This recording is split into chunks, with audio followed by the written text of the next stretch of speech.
नमस्कार बच्चों, आज अपने पढ़ेंगे बहुभुज क्या होता है। आपने सुना होगा समचतुर्भुज, समांतर चतुर्भुज, त्रिभुज, चतुर्भुज, पंचभुज, ये सब इसी के अंतर्गत आता है। आप एक बार इस वीडियो को थोड़ा ध्यान से सुनोगे तो आपको सभी चीज़ें हैं वो आराम से समझ में आ जाएगी। दोबारा आपको इसको देखने की ज़रूरत नहीं।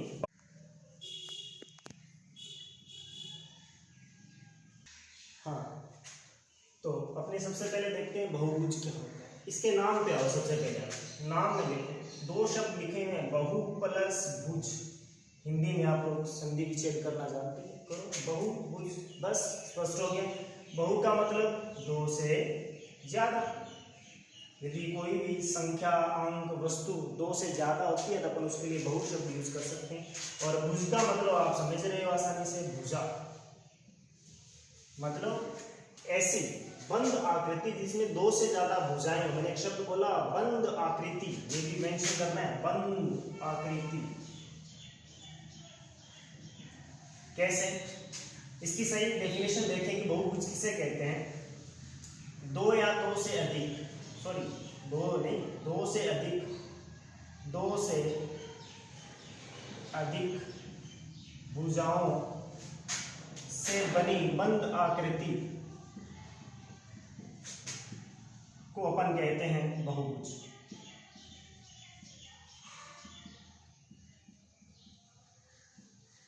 ठीक, कैसे? मैंने तीन भुजाएं ली, ये आकृति बंद है बिल्कुल, मैं इसको क्या कह सकता हूं? बहुभुज कह सकता हूं।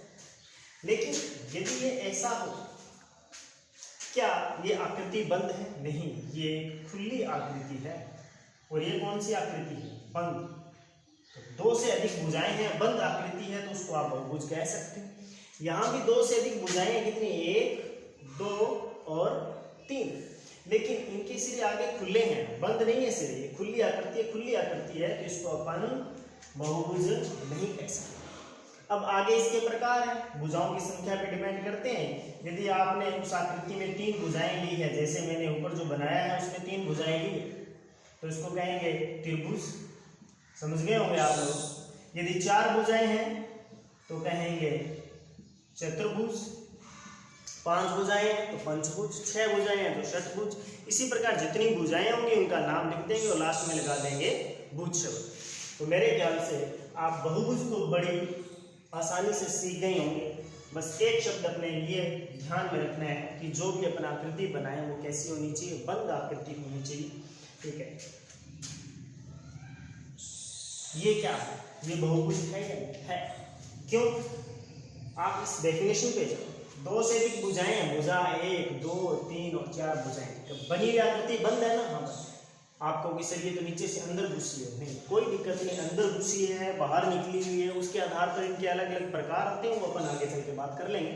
लेकिन हमें तो ये देखना है कि जहां से आकृति आपने स्टार्ट की, जब उस आकृति को बंद कर रहे हो तो वो दोनों भुजाएं आपस में जुटनी चाहिए, खुली कहीं नहीं होनी चाहिए। यदि खुली है तो वो बहुभुज में नहीं आएगा।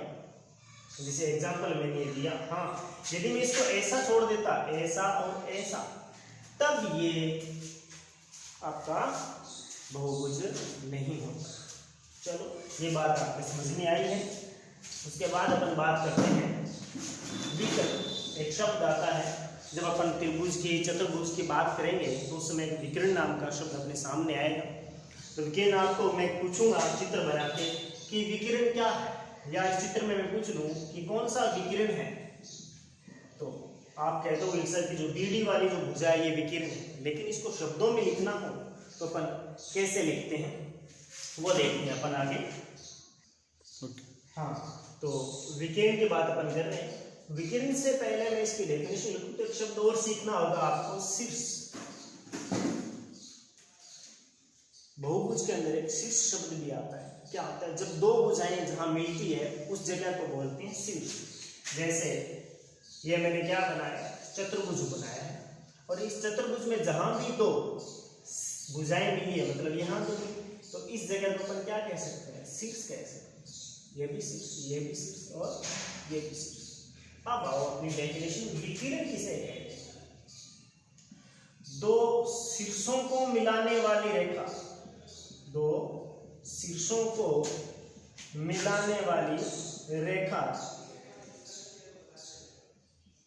विकिरण कहलाती है, डायगोनल कहलाती है।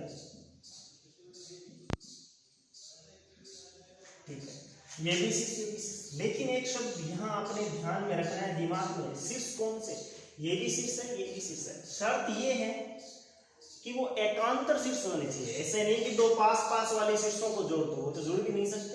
एक शीर्ष छोड़कर, पॉसिबल हो तो दो भी छोड़ सकते हो, लेकिन कम से कम एक शीर्ष छोड़कर दूसरे शीर्ष को मिला रहे वो भुजा। मतलब यहाँ एक शब्द और दिमाग में रखना, एकांतर शीर्षों को मिलाने वाली रेखा विकिरण कहलाती है। कैसे?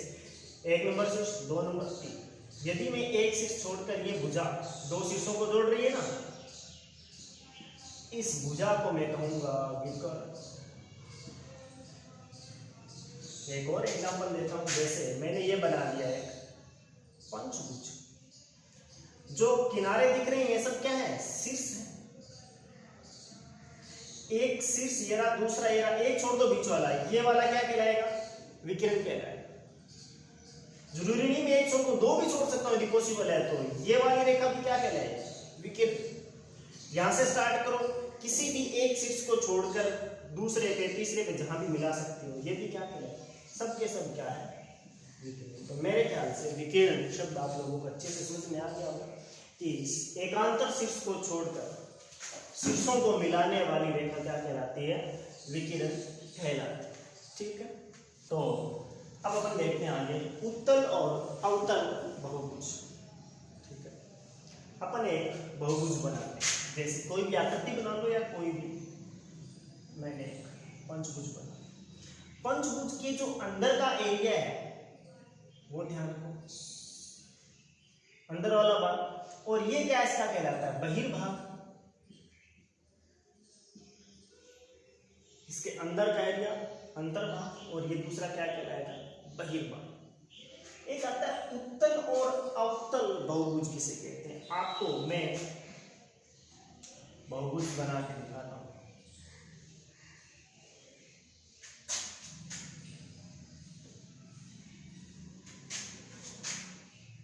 ये देखो, मैंने आपको 5 एग्जाम्पल सामने बना के दिए।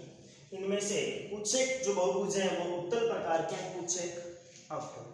क्या पहचान ये है कि यदि किसी बहुभुज का कोई भी विकर्ण उसके बहिर्भाग में पड़ा है, मतलब उसकी बाउंड्री से बाहर जा रहा है, दोबारा बोल रहा हूं, यदि किसी बहुभुज का विकर्ण बहिर्भाग में उपस्थित होता है तो उस बहुभुज को अपन अवतल बहुभुज कहते हैं। हाँ जी, अब देखो इसका आप कोई सा भी विकिरण खींच के देखो, सब विकिरण कहाँ आ रहे हैं? इसके अंदर ही पड़े, इसकी बाउंड्री से बाहर नहीं जा रहा, तो ये क्या कहलाएगा? उत्तल। जिसका विकिरण बाउंड्री से बाहर चला जाता है वो अवतल। इसमें आओ, विकिरण खींचो, कोई सा भी विकिरण इससे बाहर नहीं जा रहा तो ये भी क्या होगा? उत्तल। इसमें खींच के देखो, सॉरी इसमें अपन विकिरण खींच ही नहीं सकते। कैसे? क्योंकि शीर्ष 3 है, एक शीर्ष ये रहा, दूसरा ये रहा, तीसरा। अब पहले और तीसरे शीर्ष को मिलाएंगे तो इसी भी रेखा पे जाएगा, नहीं जा, इसमें विकिरण खींचा नहीं जा सकता, तो अपन इसको उत्तल की श्रेणी में डाल दो। अब ये इसका एक शीर्ष, ये दूसरा शीर्ष और ये तीसरा शीर्ष। मैं यहाँ इस रेखा को खींच सकता हूँ, ये रेखा इसकी क्या कहलाएगी? विकिरण कहलाएगी, क्योंकि इससे थोड़ी देर पहले अपन सीख चुके हैं कि एकांतर शीर्ष को मिलाने वाली रेखा विकिरण कहलाएगी। ये विकिरण इसकी बाउंड्री से बाहर निकल रहा है, तो कौन सी श्रेणी में चला जाएगा? अवतल, कॉनकेव डायगोनल। इसमें भी ये हो रहा है, ये विकिरण इसका बाहर निकल रहा है, तो ये भी कौन सी श्रेणी में? अवतल। तो मेरे ख्याल से आप उत्तल और अवतल बहुभुज के बारे में समझ चुके होंगे। अब नेक्स्ट बात करते हैं अपन सम और विषम बहुभुज।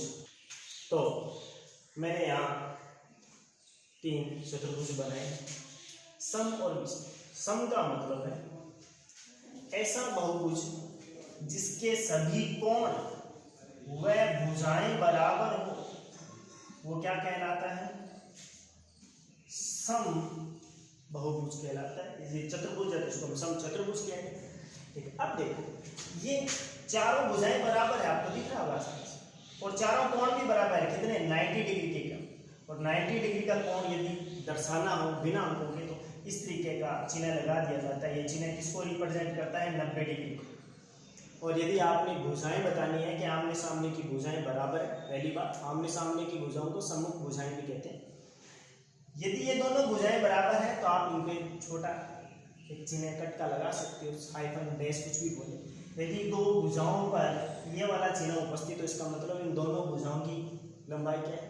बराबर। यदि ये चिन्ह मैं यहाँ भी लगा दूं इसका मतलब इन चारों भुजाओं की लंबाई बराबर है। लंबाई भी बराबर होगी, कोण भी बराबर हो गया, तो कौन सा है? ये समबाहुभुज। यहाँ देखो, यहाँ चारों कोण बराबर है लेकिन चारों भुजाएं बराबर नहीं है। भुजा केवल ये वाली और ये वाली बराबर है। ये आमने सामने की भुजा बराबर है लेकिन ये इन दोनों के बराबर नहीं है, इसलिए अपन अलग से चिन्ह यूज कर लेंगे ये वाला। इसका मतलब है कि ये भुजा की लंबाई बराबर है, इस और इस भुजा की लंबाई बराबर है, लेकिन चारों भुजाओं की लंबाई बराबर नहीं है। चारों कोण बराबर है। अब इसमें देखें, चारों कोण बराबर,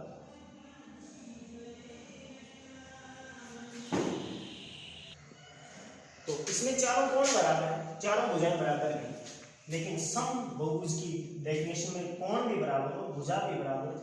इसका मतलब ये सम तो नहीं है, लेकिन इसको आप समकोणिक बहुभुज या चतुर्भुज कह सकते हैं। इसमें देखो, इसमें न तो ये कोण, हाँ ये आमने सामने के कोण बराबर है लेकिन चारों कोण बराबर नहीं है, न चारों भुजाओं की लंबाई बराबर है, तो ये भी किस प्रकार का एक विषम बहुभुज प्रकार। नेक्स्ट देखते हैं, कोण कौन शब्द में काम में ले रहा हूं बार बार। तो ये कोण क्या है?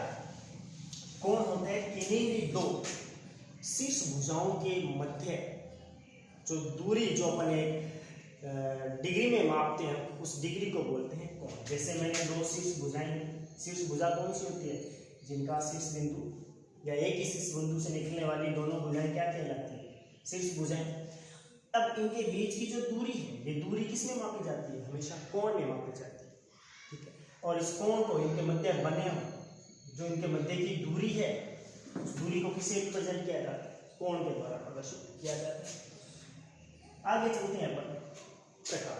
आपने कई सारे चतुर्भुज सुने होंगे, सम चतुर्भुज, विषम चतुर्भुज, समांतर चतुर्भुज, समलंब चतुर्भुज। उनमें से कुछ चतुर्भुजों के प्रकार मैं आप लोगों को बता रहा हूं, वो आप देखो। आपने सुना होगा सम चतुर्भुज, जो कि थोड़ी देर पहले अपन ने किया है। ऐसा चतुर्भुज जिसके चारों भुजाएं समान लंबाई की हो, वह चारों कोण भी क्या बराबर। जैसे वर्ग, एक वर्ग में क्या होता है? आमने सामने की भुजाएं भी बराबर होती है और चारों कोण भी 90 डिग्री। तो एक वर्ग को अपन समचतुर्भुज कह सकते हैं। एक आता है समलंब। समलंब चतुर्भुज। समलंब चतुर्भुज किसे कहते हैं? इसको थोड़ा सा आप ध्यान से सुनो।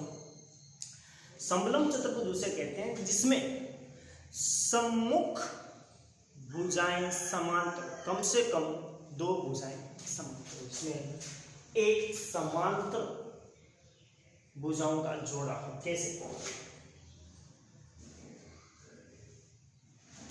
आमने सामने की भुजा सम्मुख भुजा कहलाती है, दोनों समांतर। समांतर का मतलब समान अंतर पे, समान दूरी पे। अब बाकी बची तीसरी और चौथी भुजा चाहे समान दूरी पे नहीं हो, चाहे हो, उसको कम से कम यदि एक समांतर भुजा उसमें उपस्थित हो या सम्मुख भुजाएं समांतर हो, मैं कह दूं कि एक सम्मुख